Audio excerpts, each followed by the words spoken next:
Justin Banner here at Carbage Online, and this is the new GMC Acadia AT4. Does it live up to the name? Find out now.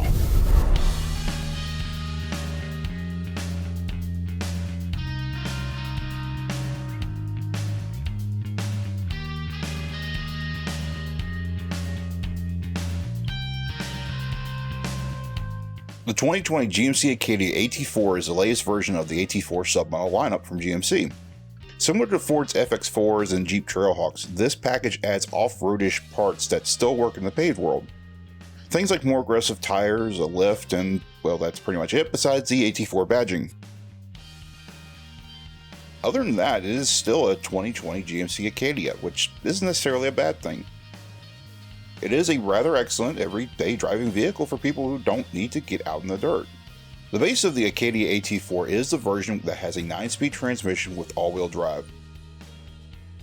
This version even includes the 3.6-liter direct-injected V6. It has enough power to get out of its own way, so you're never going to complain it isn't fast enough.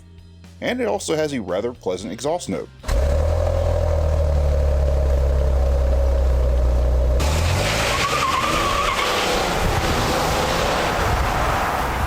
Creature comfort-wise, this version I'm testing has automatic climate control for passenger and driver, heated seats in the Kalahari and jet black leather that also buzzes your butt when you're about to hit something, Sirius XM satellite radio with navigation, and a powered liftgate system that can be operated from the driver's door or from the key fob. You also get plenty of cargo room thanks to the fold-flat rear seats that can be operated from the liftgate opening.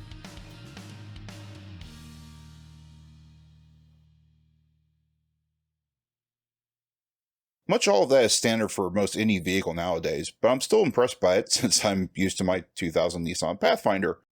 However, unlike the Sierra AT4, the Acadia and the Pathfinder have very similar outside dimensions, so I didn't feel like the vehicle was ever too wide or too long.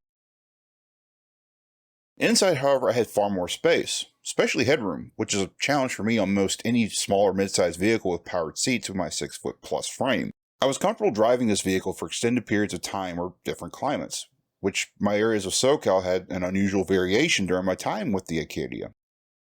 Rain, cold, heat, I got to experience more climates than I normally do during this time of the year, making this a very strange 2020 so far. Now, I've driven this a little bit, mostly on paved roads, probably where it's going to live most of its life. And most of the roads coming out here to the Hungry Valley are paved, but they're not smoothly paved. They're just a step below typical LA pavement. If you don't know what that means, it's bad. It's really, really bad, despite what we pay in taxes. Now, you're probably wondering, why in the world am I wearing gloves? Because I'm in Southern California. Because it's freaking cold. It's 27 degrees out here in Gorman. And that's where Hungry Valley is, if you're not familiar with it. It's cold. Well, I can't quite see my breath anymore.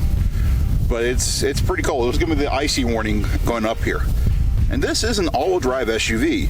When it's in two-wheel drive mode, though, it only drives the front wheels. And it only drives the back when it needs them. And there are performance modes. There is sport performance, towing performance, and off-road performance. And that's just telling how the rear differential will react. That's all that is. It doesn't do anything to the suspension, doesn't do anything except maybe to the throttle mapping, because I did feel a little bit of a difference. But other than that, it's just controlling how the rear wheels come in. And just getting out here to Gorman, it did pretty good.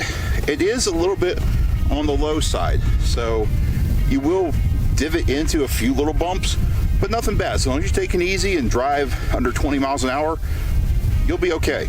And if you come up to a big divot, just go to a creep. Don't go any faster, because it will divot. It will go.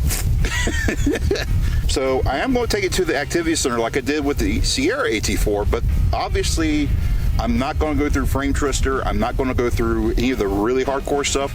I mostly want to see how it does going uphill, because they have a couple of really good uphill sections. And going up this little hill here, it actually did pretty well.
So I have to say, the one thing I don't like is how you shift the transmission.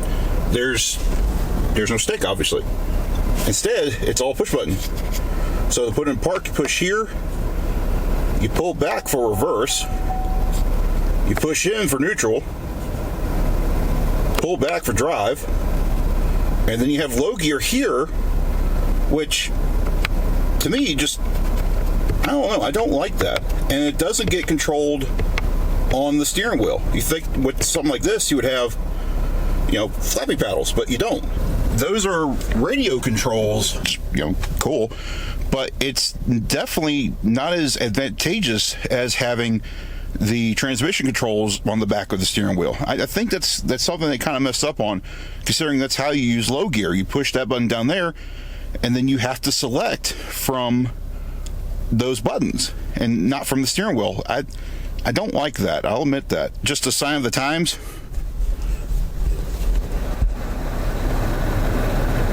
Yes, even the parking brake is a push button.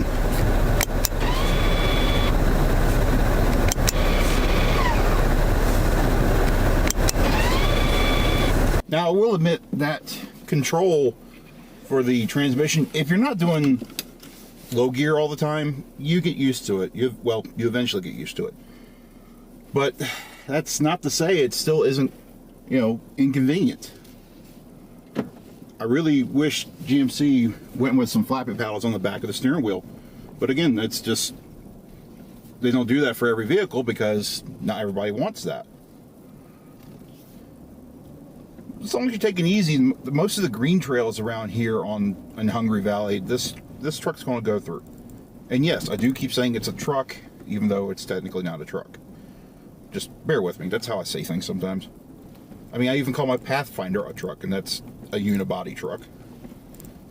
Again, I'd use truck. Yeah, never mind. I know you're going to say in the comment section, but that's just how I talk. If it's not a physical car, if it's an SUV or a truck with a pickup bed, if it's an SUV or a truck with a pickup bed, it's a truck to me. But unfortunately, even though this is an easy trail, there are just spots where this truck's limited ground clearance is just a factor, and you just can't get around that. But these Continentals do pretty good for an AT tire. It's not the most aggressive tire in the world, but it's not a bad tire. At least what I felt so far on this Acadia AT4. Personally, if it was me, I'd probably try and find a more aggressive tire to put on here, because I do off-road a little more than they probably expect. But noise-wise, with these Continentals on the highway, they don't make a noise. They're very quiet, which is what you want out of a good AT tire. If you don't off-road a lot, if you just go off-road every once in a while, most of your travels are on the road, on pavement. Yeah, you want a tire that's not going to make a lot of noise. But if you do more off-road stuff, you can compromise on noise and get something that's a little more aggressive. Or you can just straight up get a Monterey tire and just say screw it. But then you live with a lot more noise.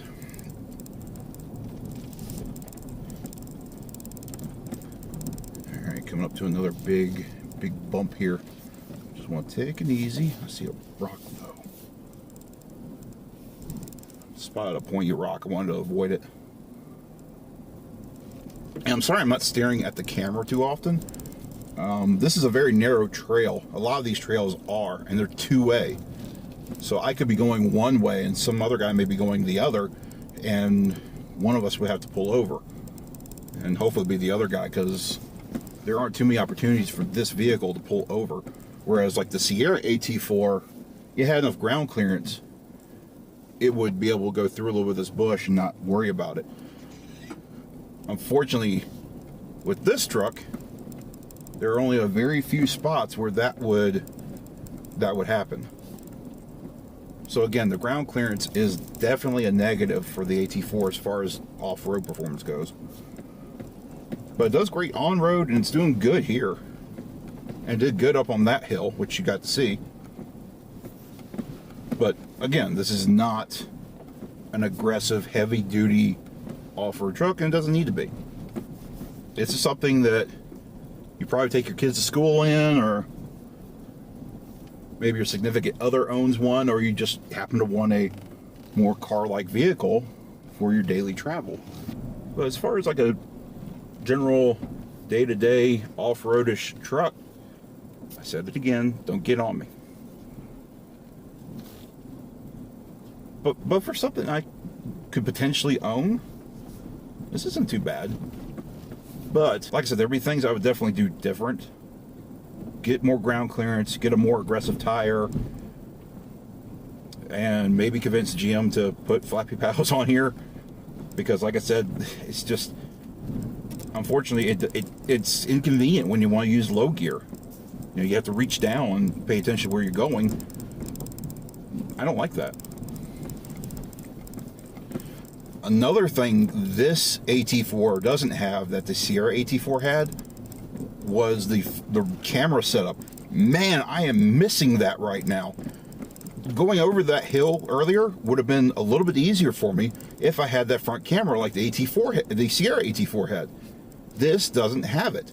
It only has a rear view and trailer view camera.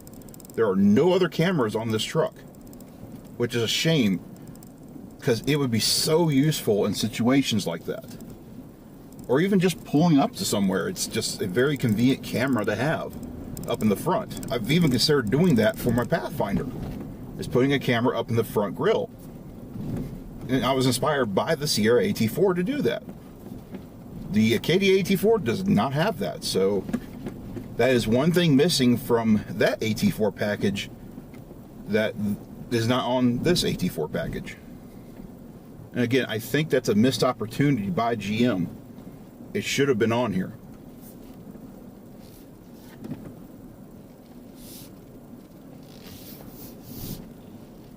Big boulder, so I'm going to go up a little more, like that. And also having the cameras on the mirrors. Again, another thing that is so handy to have that is missing from this AT4 package. Another thing missing that I didn't think I would miss, but I really do, is the HUD. This does not have a projection hood on it. So I don't have the ability to just glance down a little bit to see my speed and direction and stuff like that. I literally have to look down to the dashboard, which I know that sounds like a weird thing to complain about. But on the Sierra AT4 with that heads-up display, man, it was so cool to have it.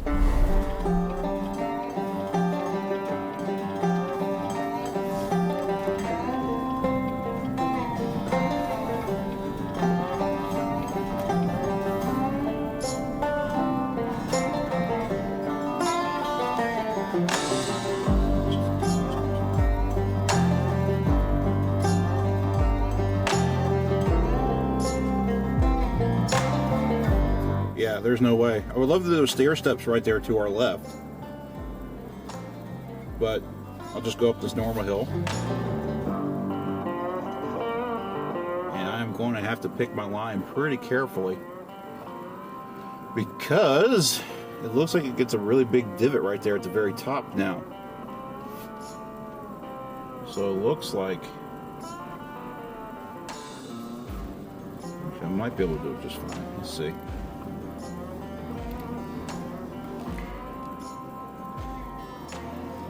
Stay this side, I think it'll be okay.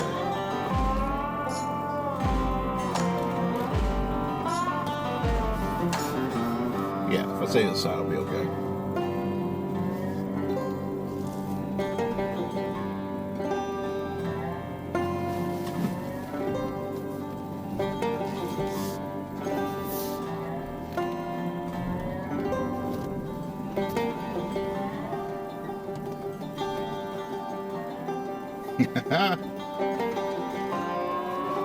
Bingo! So let me show you what I mean by the ground clearance. And as you can see,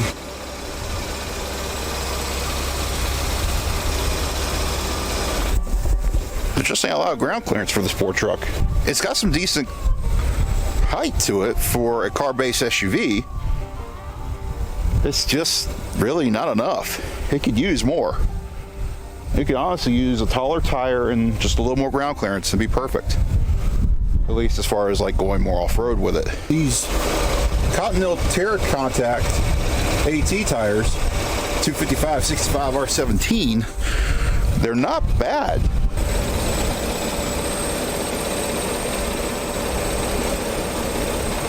Kind of hard to see because, of course, it's a little dark, but that's your suspension. Not a ton of lift, not a ton of tire, but it was enough to get me around here at Hungry Valley. And man, again, I just love this view, and every so often you'll come across like a jackrabbit or all kinds of really cool wildlife out here, but it's also a great place to test your vehicle. I mean, come on, for $5, look at what I did today, and that's really not doing much anything. You know, I really didn't go very hardcore because you can't. It's limited, which is a shame, but you know, what are you gonna do? Yeah, look how massive some of these dips are. There was no way that Acadia AT4 was gonna get through most of this. But staying with that far right line here, that was perfect. The one thing that still astounds me is the cost. The base price of an Acadia AT4 is $42,400. This tester with its options running to register at $45,090. That's including the destination charge of $1,195. While it is certainly well below the cost of a Sierra AT4, I still feel that this is a lot of money for an only moderately off-road worthy vehicle. My last day with the Acadia AT4 sums this up perfectly. So this is my last full day with the Acadia AT4, and just so happens to be one of those few days in Southern California that it rains. But, you know, for what this vehicle is, I've had my good times with it. It's been a truck that's served its purpose. It's done everything I could ever ask for it. But, you know, as far as being an off-road truck, I really don't see it being a nice, dedicated truck for that. And as much as I like this vehicle, I know that, unfortunately, it's not a real off-road vehicle. It just wasn't going to be from the start. Now it does it, and it does it pretty well, and it's definitely taller than a regular Acadia. But those kind of weren't enough for what I was thinking it might be able to do. And you know, that may be an issue on my part. I'll admit that. Maybe I expected too much of it, because again, it is an Acadia at the end of the day. Whereas the GMC Sierra, even though it's an AT4, it's still a Sierra, and it's designed to be a truck. It's designed to be higher. It's designed to go further, as far as, you know, where you can go, what you can do with it. This is meant more for people who are looking for something decent to go to work in and maybe go camping. So if you're staying on some more open trails, like say you're not doing King of the Hammers, or you're not going out to Hungry Valley like I did, yeah, this can do it. This does have some off-road chops to be able to go around and do off-road stuff, but it's still almost not enough. You can do all that with a regular Acadia.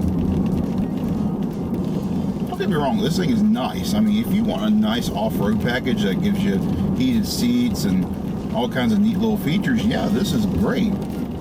So if you're looking for something that needs a decent amount of ground clearance, unfortunately this isn't quite it. There are some changes, like I mentioned in the video. There's one more change I want to mention too, and that's potentially changing the front bumper a little bit.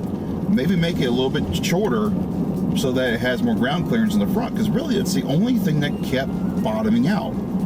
it wasn't the middle of the chassis, so it wasn't high centering, and it wasn't the rear of the chassis. It did fine there. It was always the front. So if there were changes to be made, I would increase the height, increase the tire size, and do something about that front bumper, because it needs it. It needs that extra, a little bit.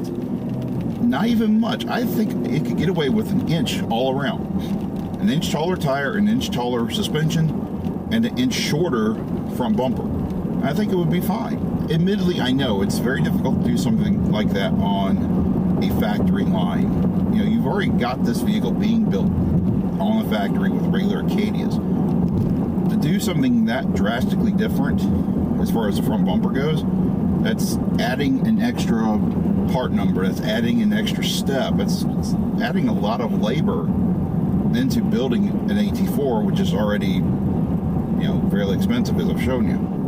This is a premium GMC off-road package, so it's a little more expensive than the regular Acadia, so, you know, there is that.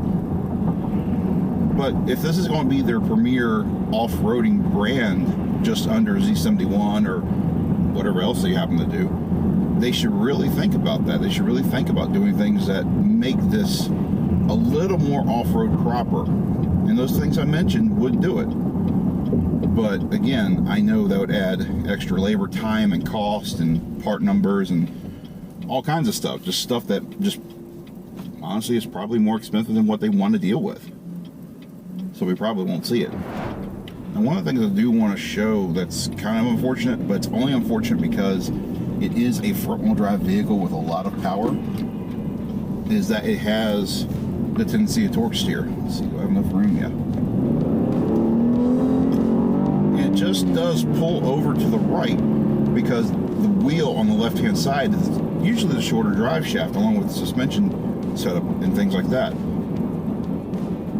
That's the unfortunate thing about having a high horsepower front-wheel drive, any front-wheel drive, except for maybe the Honda Civic Type R, which has found a way to cancel that through geometry. This one doesn't do that. It's just a regular strut style front suspension, so it doesn't have all the nice geometry that the Type R would have. And it's an off-road truck, so it's really not going to have it. But as you can see, it has torque steer. So if you accelerate hard, it has a tendency to pull to the right. That's normal. It's just something you need to be aware of if you happen to be coming from a truck. Even though this is a V6, and I know it is, I am still surprised by the amount of power this thing seems to put down to the ground. Again, that you can see that in the torque steer, but even from a steady rolling standpoint, it still picks up speed really quickly. And I gotta say, I'm pretty happy with that. I don't know if the regular Acadia is like that with its V6, maybe it is, but this one has definitely surprised me in the power department. It's definitely something I wasn't expecting it to have. So like I said, I've quite enjoyed driving this Acadia AT4. The only disappointing things I can say about it right now are the fact that it's probably not enough towards off-road to really make it a part of the AT4 package. I think there are some things that need to be changed to really bring out that off-road side of it. But that's saying that makes me feel like I'm just taken away from this vehicle, and it's really not a bad vehicle. If you're looking for something that has some off-road ability and, you know, you're not ready to step up to a truck or, you know, anything like that, sure, this is a great vehicle to step into.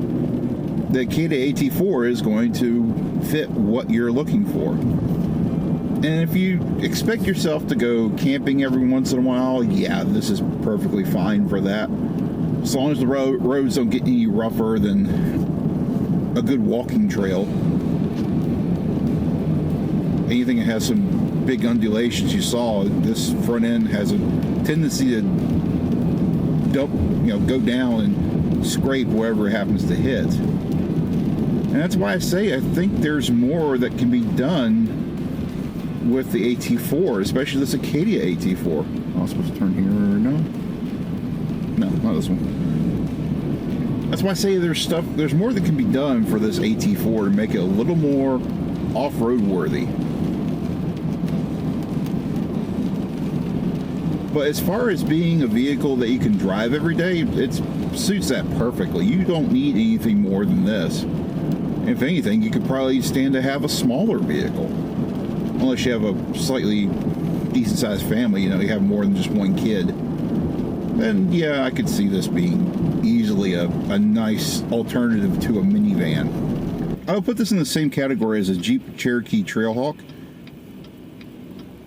The Trailhawk, I have not had a chance to really drive a Trailhawk, though, so I can't say that with full confidence that these two are in the same category, the AT4 versus a Trailhawk. I know that the Trailhawk is made to be more off-road capable than a standard Cherokee, but the Cherokee and this Acadia are in the same class. So if you're looking for something that has the off-road chops, that's kind of what you're comparing against. This is definitely more off-road worthy than a regular Acadia, that's no doubt. But I don't think it's enough of a change from a regular Acadia. I think it needs more. I think it needs a more aggressive body style as far as the front bumper goes.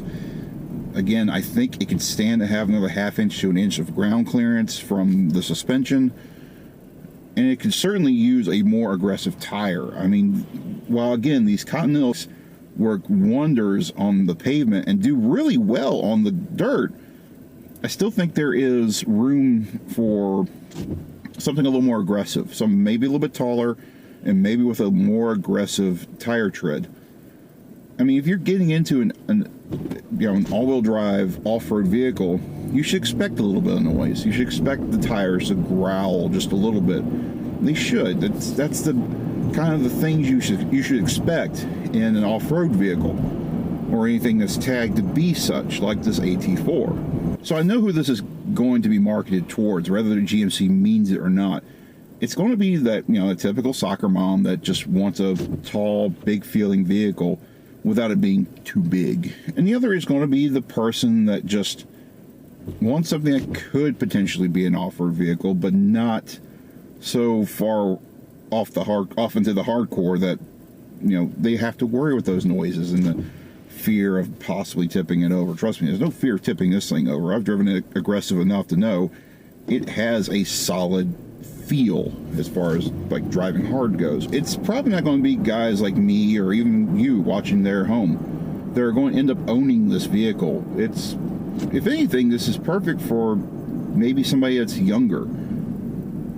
Obviously, there's a lot of safety built into these vehicles now, so if you've got a younger person that you want to buy a newer vehicle for, this is not a bad choice. You just have to make sure they understand this is not a Jeep. And this was never meant to be a Jeep. It's not supposed to compete against something like a Wrangler or, a JT Gladiator or anything like that. It's meant more for people who go off-road every once in a while, if at all. It's more for people who want that upscale feel with a little bit of off-road feel at the same time, because that's what they want. They're not looking for it for the actual off-road ability of a vehicle. They just want the nameplate and the look. And that's kind of what this Acadia AT4 is kind of more about. So that's everything I think I can present to you guys on the GMC Acadia AT4. Again, I think there is a certain market for this, but if you're looking for something that's got some off-road chops but isn't too hardcore like a Jeep Wrangler, this is the next best thing.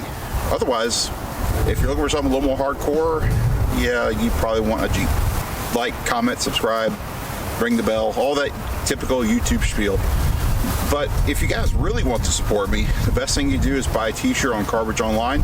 That's at the Teespring store. Or you can support us by Patreon or sponsors.